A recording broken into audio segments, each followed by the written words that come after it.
Assalamualaikum warahmatullahi wabarakatuh.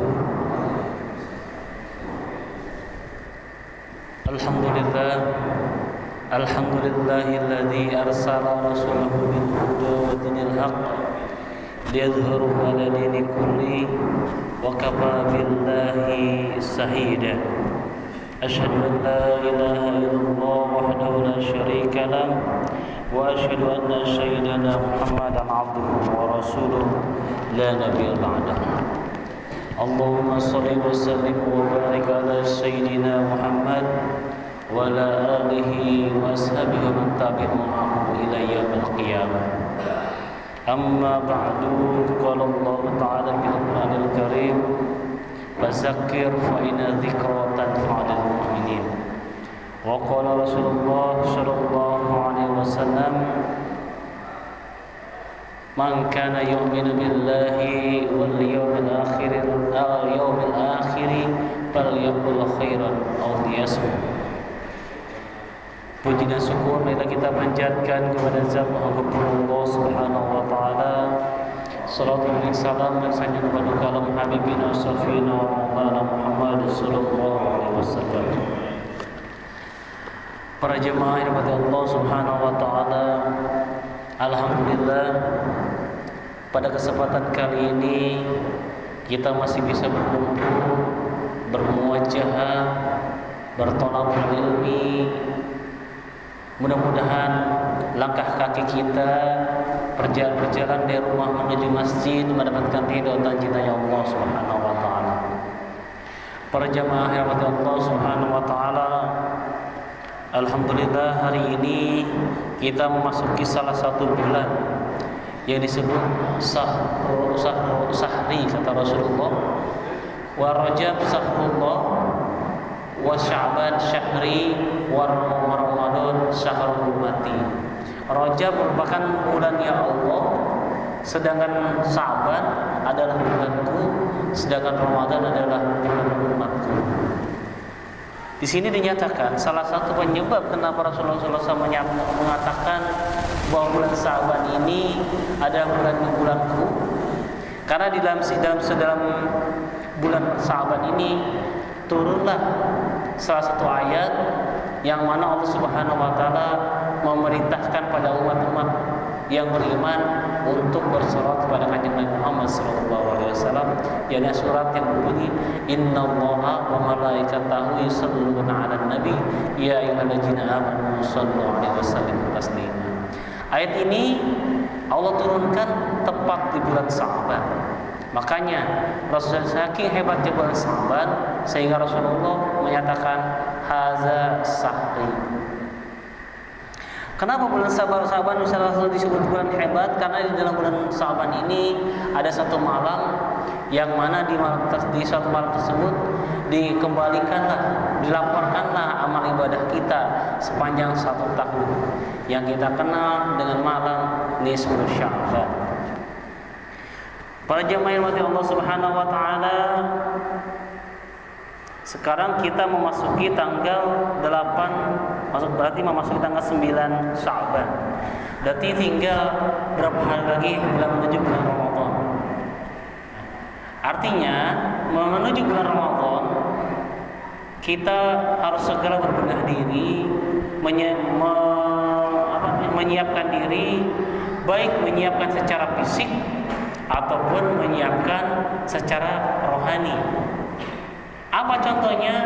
Contohnya kita mempersiapkan secara jasmani. Di bulan ini kita harus sudah belajar untuk melaksanakan puasa. Jadi tatkala bulan suci Ramadan yang kita wajibkan puasa, badan kita tidak kaget, tidak makan selama dari minal fajar ilal ghurubi syamsi, dari terbitnya matahari sampai tergelincirnya matahari. Jadi ketika perut kita, jasad kita tidak kaget tatkala kita memasuki bulan Ramadan. Nah, di bulan inilah kita latihan untuk menyesuaikan diri sehingga tatkala bulan Ramadan datang, jasmani kita, rohani kita sudah siap untuk melaksanakan ibadah puasa secara paripurna. Hadirin sedang rahimakumullah. Marilah kita mulai pengajian kita. Mudah-mudahan Allah Subhanahu wa taala memberikan kita kesehatan. Semoga Allah Subhanahu wa taala memberikan kita kekuatan iman dan Islam. Semoga Allah Subhanahu wa taala memberikan kita meninggal dengan husnul khatimah. Kira-kirim Fatihah kepada saudara-saudara kita yang sudah mendahului kita. Semoga Allah Subhanahu wa taala mengampuni dosa-dosanya. Semoga Allah Subhanahu wa taala menerangkan alam kuburnya. Semoga Allah Subhanahu wa taala menempatkannya di sisi Allah Subhanahu wa taala. Kita doakan pula pada saudara-saudara kita yang sedang sakit, mudah-mudahan Allah Subhanahu wa taala berikan kesembuhan. Kita doakan juga pada saudara-saudara kita yang hari ini tidak hadir dikarenakan ada kesibukan, mudah-mudahan Allah Subhanahu wa taala mempermudah urusannya sehingga di minggu yang akan datang bisa hadir mengikuti pengajian kita sekalian. Allah diniyah bi tasulihah ila radina Muhammad Rasulullah sallallahu alaihi wasallam. Al-Fatihah. A'udzu billahi minasyaitonir rajim. Bismillahirrahmanirrahim. Alhamdulillahirabbil alamin. Arrahmanirrahim. Maliki yaumiddin. Iyyaka na'budu wa iyyaka nasta'in. Ihdinas siratal mustaqim. Shiratal ladzina an'amta 'alaihim. Kita kirim Fatihah untuk guru kita. Salah satunya adalah Syekh Imam Nawawi Al-Baghdadi, Syekh Imam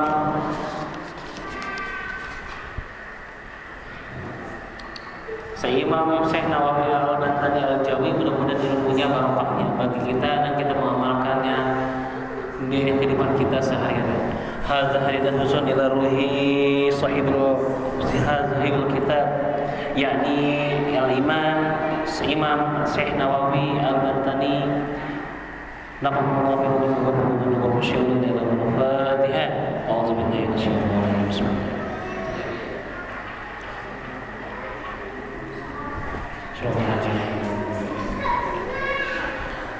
Para jemaah buka Qurannya, kalau ada yang bawa Quran, kita baca, kita lanjut tafsir surat Al-Baqarah ayat 25.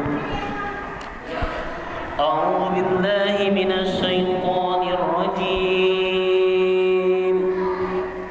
Bismillahirrahmanirrahim. Wa basyiril ladzina amanu wa 'amilus shalihati anna lahum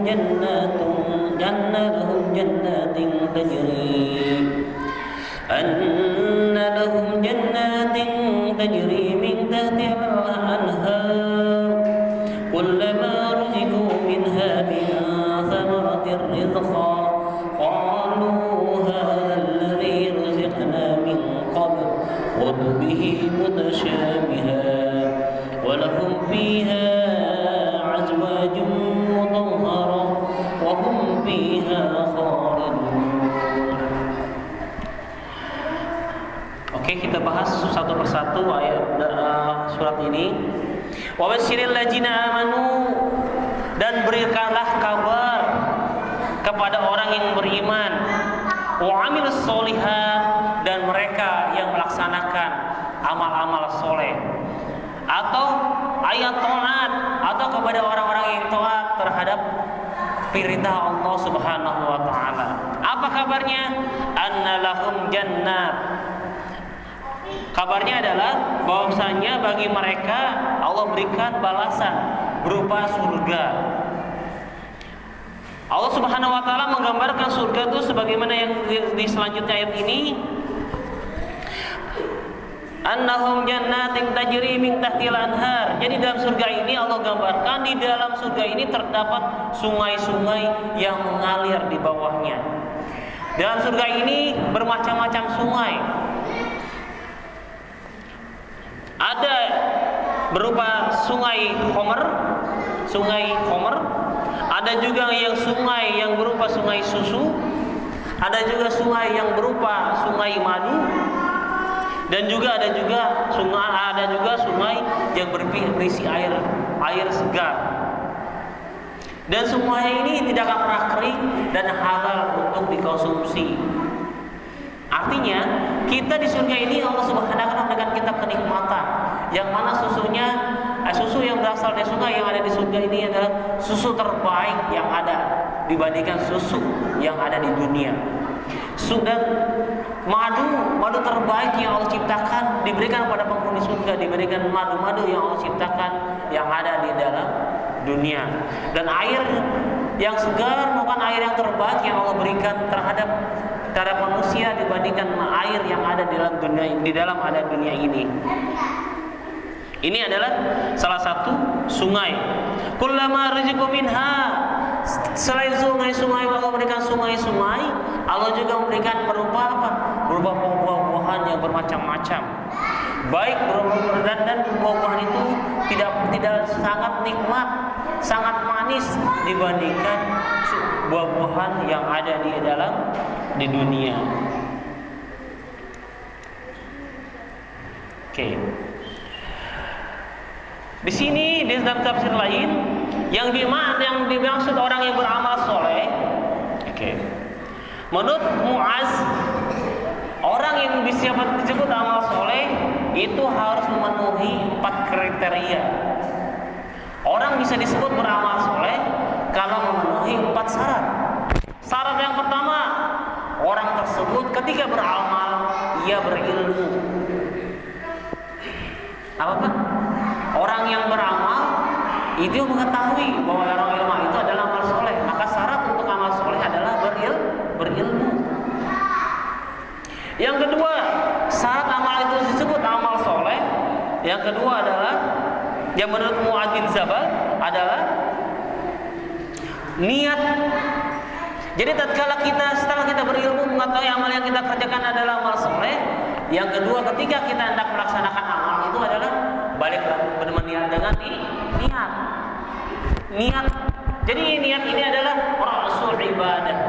Niat ini adalah pangkat utamanya, kuncinya ibadah. Seluruh amal ibadah kita, baik yang wajib ataupun sunnah, harus diawali, kuncinya adalah diawali dengan niat. Kalau kita tidak pernah melaksanakan amal ibadah dapat dengan niat, maka amal kita adalah ditolak. Begitu pula ketika kita beramal soleh tanpa ilmu, al-amal bila ilmin mardudatun, maka amal tersebut ditolak. Jadi setelah kita berilmu, beramal kita berilmu, kemudian sebelum beramal kita melaksanakan dengan niat. Syarat yang ketiga menurut bin Jabal adalah wasabr, sabar. Jadi tatkala kita melaksanakan amal ibadah, tatkala kita melaksanakan amal soleh perintah-perintah Allah, kita melaksanakannya harus dengan cara sabar. Artinya kita sabar ketika ada halangan itu dan ini, kita tetap menerjang halangan tersebut. Kita yakin bahwasanya ini adalah halangan untuk menggapai cinta dari Allah Subhanahu wa taala.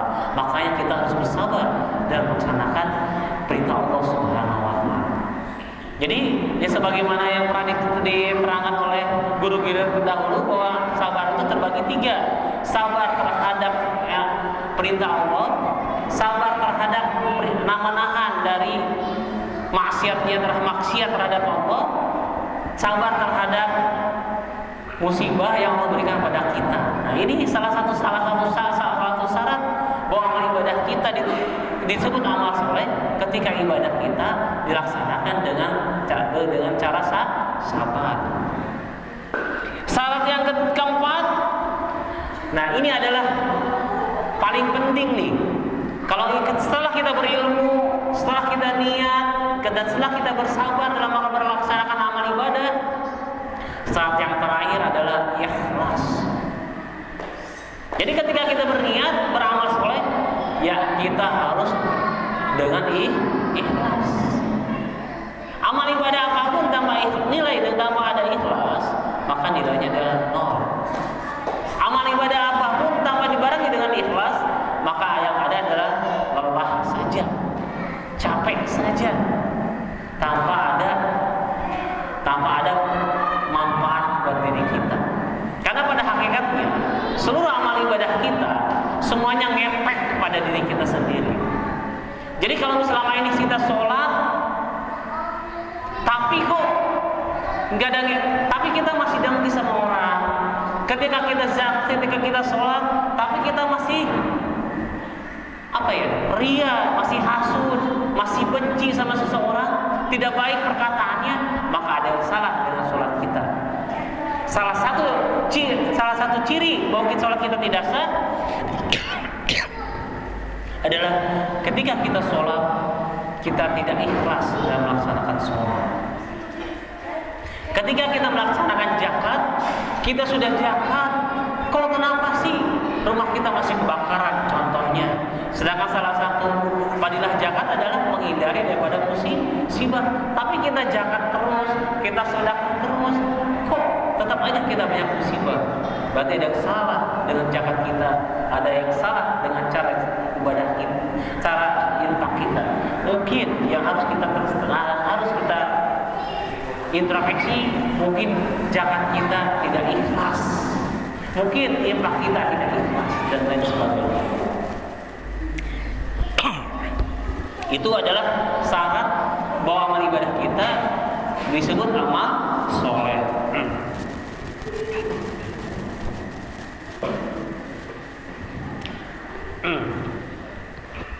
Tajri min tahtiha ay min tahti asjariha wa masakinaha ala an-nahar. Nah, itu adalah surga Allah itu di surga yang Allah gambarkan ada di dalamnya ada bermacam-macam sungai, ada bermacam-macam buahan, dan berbagai macam kenikmatan yang lainnya. Walahum fiha, dan bagi mereka penghuni surga ajwajum mutahhar, pasangan yang suci. Kalau seandainya kita selaku laki-laki, yakin Allah akan memberikan kita istri-istri kita, baik dari kalangan bidadari atau dari kalangan manusia, suci dari apa? Daripada minal haid, suci daripada macam-macam haid, suci daripada nifas dan lain sebagainya. Wahum fiha khalidun, dan para penghuni surga adalah kekal di dalam surga tersebut dan tidak pernah merasa bosan di dalam surga. Itu adalah gambaran surga menurut surat Al-Baqarah ayat 25. Selanjutnya ayat 26. Bismillahirrahmanirrahim. Innallaha la yastahi an yadriba mathalan ma ba'udatan fama fawqaha wa amma alladhina amanu fa ya'lamuna annahu al-haqqu min rabbihim wa amma alladhina kafaru wa yaquluna madha يضل به كثيرا ويهدي به كثيرا وما يضل به إلا الفاسقين. Kita bicara tentang proses adalah Allah Subhanahu wa taala membuat sebuah makhluk yang sangat kecil. Oke, kita bahas ya. Bismillahirrahmanirrahim. Innallaha la yastahyi, sesungguhnya Allah Subhanahu wa taala tidak akan pernah malu ayyadriba masalam, tidak pernah malu memberikan perumpamaan seekor nyamuk ataupun di atasnya. Di atas nyamuk apa? Bizat kazabab, seperti serangga, wal ankabut, seperti apa lagi? Laba-laba dan lain sebagainya. Kenapa sih Allah Subhanahu wa taala menciptakan memberi contoh seekor nyamuk yang kecil? Dari seekor nyamuk kita bisa belajar bahwasanya nyamuk ini yang kita pandang kecil tapi bisa menghidupi ratusan juta manusia yang ada di muka bumi ini. Contohnya, nyamuk ini bisa orang ketika tidur akan sulit tidurnya kalau banyak nyamuk. Dengan nyamuk Allah Subhanahu wa taala memberikan pemikiran pada manusia agar mendirikan yang namanya pabrik obat nyamuk. Di pabrik obat nyamuk inilah Allah Subhanahu wa taala memberikan rizki kepada para karyawan-karyawannya, ratusan ribu bahkan jutaan karyawan yang bekerja di pabrik nyamuk, di pabrik obat nyamuk mendapatkan rizkinya dengan sababiahnya nyamuk. Coba kalau Allah tidak ada nyamuk, kira-kira banyak gak karyawan, banyak gak manusia yang kerja? Dengan hanya seekor nyamuk, Allah Allah bisa menghidupi, memberi rizki manusia dengan sababnya pabrik obat nyamuk. Baik berupa lotion, berupa apa lagi? Berupa yang elektrik ataupun yang konvensional, yang dibakar misalnya dan lain sebagainya. Itu nyamuk. Kemudian Allah Subhanahu wa taala dengan nyamuk ini juga bisa jadi musibah. Bahkan bisa jadi ancaman bagi mereka yang terkena gigitan seekor nyamuk. Contohnya adalah nyamuk malaria. Nyamuk malaria ini adalah nyamuk yang membawa penyakit yang disebut penyakit Anopheles. Anopheles ini membawa penyakit namanya penyakit malaria.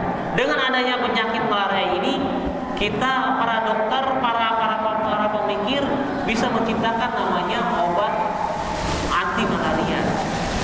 Bahkan banyak orang-orang hebat, seorang penguasa sedunia yang dari kekuasaannya meliputi dari Masyrik sampai Maghrib meninggal gara-gara apa? Gara-gara digigit oleh nyamuk malaria. Nyamuk Anopheles. Siapa dia? Yang kita kenal dengan The Great, Alexander the Great. Atau nama lain adalah Iskandar Zulkarnain. Nabi Allah Zulkarnain meninggal. Alexander the Great yang kekuasaannya dari Masyrik sampai Maghrib meninggal sebabnya nyamuk. Dia itu hebat di pedang perang, di medan perang, dia tidak pernah terkalahkan. Ucapannya menjadi undang-undang. Tapi sehebat-hebatnya Alexander Zulkarnain, Alexander the Great, yang meninggal karena seekor nyamuk, yaitu nyamuk. Dengan kejadian tersebut, akhirnya para ahli berpikir bagaimana caranya mengobati orang yang terkena gigit nyamuk malaria. Akhirnya ditemukan Filkina. Filkina inilah obat anti malaria. Kemudian apa lagi? Ada lagi penyakit namanya nyamuk Aedes aegypti yang bisa menyebabkan demam berdarah. Akhirnya para tabib berpikir nih, ini penyakit namanya apa? Demam berdarah nih, nyamuk Aedes aegypti ini kalau menyerang manusia menyebabkan demam tinggi sehingga menyebabkan kematian. Bagaimana caranya? Akhirnya banyak obat-obat anti demam. Makanya kita bersyukur Allah menyebutkan nama nyamuk di dalam surat ini sehingga manusia bisa berpikir jernih bahwa nyamuk ini bisa jadi kawan, bisa jadi lawan. Bisa jadi kawannya apa? Jadi sumber rezeki bagi para ahli dan para karyawan yang bekerja di pabrik obat nyamuk ataupun obat-obat anti malaria ataupun anti demam berdarah. Oke ya, kita coba bahas lagi.